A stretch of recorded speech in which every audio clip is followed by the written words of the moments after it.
On Sunday, Naftali Bennett, the leader of a YAMINA party, was sworn in as Israel's new prime minister after Israel's parliament, the Knesset, approved its new government by a razor-thin 60-59 vote. I, Naftali Bennett, son of Jim Yaakov of blessed memory, and Mirna Leah, may she have a long life, commit as the Prime Minister and as the future alternate Prime Minister to maintain allegiance to the State of Israel and to its laws, to faithfully fulfill my role as Prime Minister and as the alternate Prime Minister, and to fulfill the decisions of the Knesset. With me now to talk about the incoming government and what this could mean for Israel and the Middle East is Chris Mitchell, Middle East Bureau Chief for the Christian Broadcasting Network, joining us now from Jerusalem. Chris, welcome back to the program. Great to be with you, Joseph. Well, tell us about Naftali Bennett. What do we need to know about this man? Well, Naftali Bennett is a religious man. He's probably the first religious leader of Israel. Some people have said since temple times.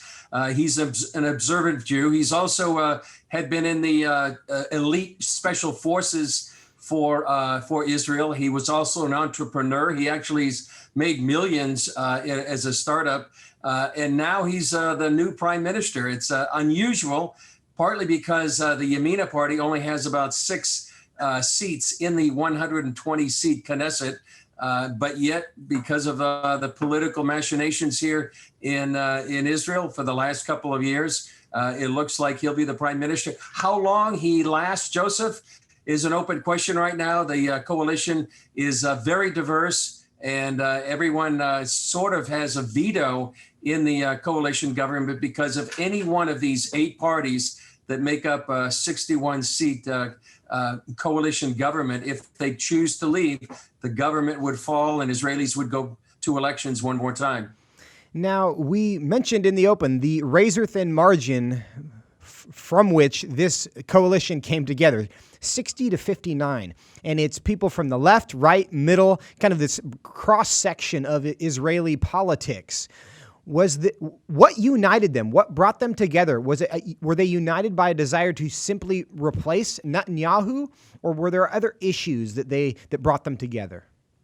Well, Joseph, the number one issue that brought them all together was to oust Netanyahu. That was sort of the ideological glue that's really held them together and gotten them to this moment. It could be Naftali Bennett and Gideon Sa'ar. They were former allies of Prime Minister Netanyahu. For personal and political reasons, they didn't want to serve with him. There are others that ideologically didn't want to serve with Netanyahu. That would include parties like Meretz and Labor that are to the left side of the Israeli political spectrum.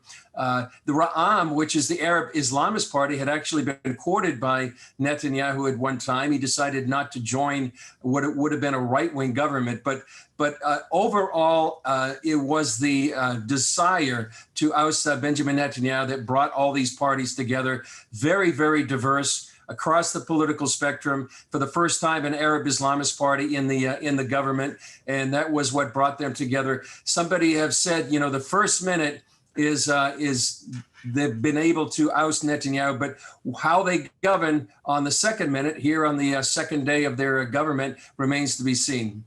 Now, you mentioned the YAMINA party that Bennett comes from, and it's small. It has very little representation in the Knesset, but now has the prime minister.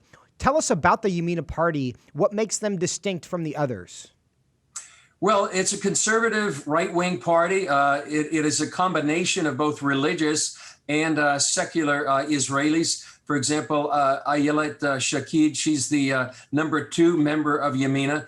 She's more of a secular Israeli, and yet Naftali Bennett is more of a religious Israeli. So it's sort of diverse. I met just a few days ago with the Matan Kahana. He's one of the YAMINA members. He's going to be head of religious affairs, and he's going to try to reform some of the religious observances here in terms of Shabbat and kosher certification, that sort of thing. So it's a bit of a diverse party, but it is to the right.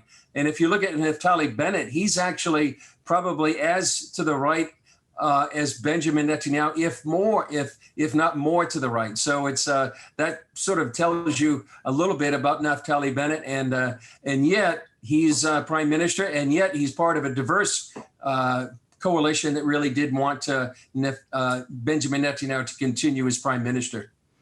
Now, tell us about the transition that Bennett has gone through from being an ally and an aide of Netanyahu to becoming his rival and ultimately unseating him. What's that relationship like? What led Bennett to go from being an aide to his political rival? Well, that describes some of the politics right here, Joseph, in the last couple of years. It's really maybe personal relationships that are a bit dysfunctional between Naftali Bennett and Benjamin Netanyahu. The same goes through for Gideon Sa'ar, who again, he's the head of the New Hope Party. Yeah, he's again in this coalition. He ran on a campaign that he did not want to serve with Benjamin Netanyahu, and at one time he had worked for Benjamin Netanyahu. And sadly, it seems that even though Israel is a right-wing country, if you took all the conservative and the right-wing parties, you probably have nearly 70 seats out of 120 seats in the parliament. And yet, because of the disagreements between Benjamin Netanyahu and some of these other former allies, they didn't want to serve with him. And that's really led to the kind of unusual coalition we have right now, probably the most diverse coalition in Israel's history. How is now former Prime Minister Benjamin Netanyahu handling this? What's his response been? Well, his response has been he's vowing to unseat this, what he calls a dangerous government. He said that last night at the Knesset. He vowed, we will be back. He does have a lot of tools in his kit, sort of as the leader of the opposition. And Joseph, we were doing a story earlier today for CBN News. And for the first time in 12 years, when we put the lower third or the super on his speech, you know, he said leader of the opposition. It kind of was jarring that after 12 years, he's no longer prime minister. But he's going to fight. He's the leader of the opposition, and he's going to do what he can to unseat and stop what he calls this dangerous government. Netanyahu has expressed some concern about what this is going to mean for Iran and Israel's relationship with Iran. What should we expect there? Well, I think, Joseph, his concern right now is Naftali Bennett is not strong enough to stand up to the United States. As we see the Biden administration perhaps renewing the Iranian nuclear deal. And he says that Bennett cannot stand up to U.S. President Joseph Biden. Naftali Bennett, in his speech last night, said that Iran was the number one threat facing Israel, and that he would speak up to the U.S. president and the Biden administration. So that is probably the number one concern that outgoing Prime Minister Benjamin Netanyahu feels about this government. And Naftali Bennett feels like he can stand up to the U.S. administration. And you see two things happening right now, Joseph. First of all, you see what's happening in Vienna and these indirect negotiations between the U.S. and Iran and the possible lifting of sanctions against the Islamic Republic. And then you see Iran, and this is the words from U.S. Secretary Antony Blinken, they are galloping towards a nuclear weapon and getting very, very close to that. So you have these two dynamics going on. What Israel does in the meantime, will it have a preemptive strike? Will it continue to do what it can to maybe sabotage Iran's nuclear program is going to be probably the biggest question going on here in the Middle East in the weeks and months to come. Do you believe that the recent conflict with Hezbollah had anything to do with the results of this election? Because, again, there had been 4 elections where they tried to form a government, hadn't been able to. Now they finally got it done by a very narrow margin. Did that conflict play any role in the results of this election? I think it did, actually, because the Hamas in the south and then what Hezbollah apparently was at least allowing some rockets to fly out of Lebanon to northern Israel. One of the things that many people feel like this recent conflict with Hamas was the fact that it wanted to undermine the Abraham Accords and sort of distress or put a lot of pressure on many of these Sunni Arab nations that they would distance themselves from Israel. It has stood that particular test, but certainly that had a major impact in what was going on right now. One thing I would add, Joseph, is right now you have an Arab Islamist party called Ra'am, part of the coalition. If perhaps they re-enter another conflict with Hamas, it remains to be seen how long he will be part of the coalition.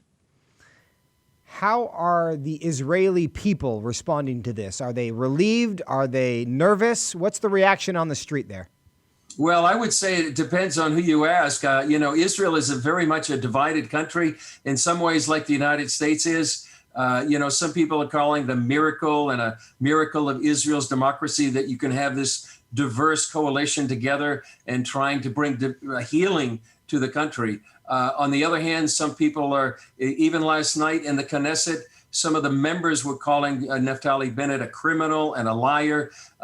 He had promised, and actually he signed this declaration on television that he wouldn't ever serve with Yair Lapid, and now they're serving together in the coalition. So I think there's a very, very divisive atmosphere here in Israel right now. There's really a need for a lot of healing and reconciliation, but the way this government is going right now, I would say it depends on who you ask. Some people think it is a miracle and great for Israel. Others are very concerned about the way that it could undermine Israel's security, both internally and throughout the region.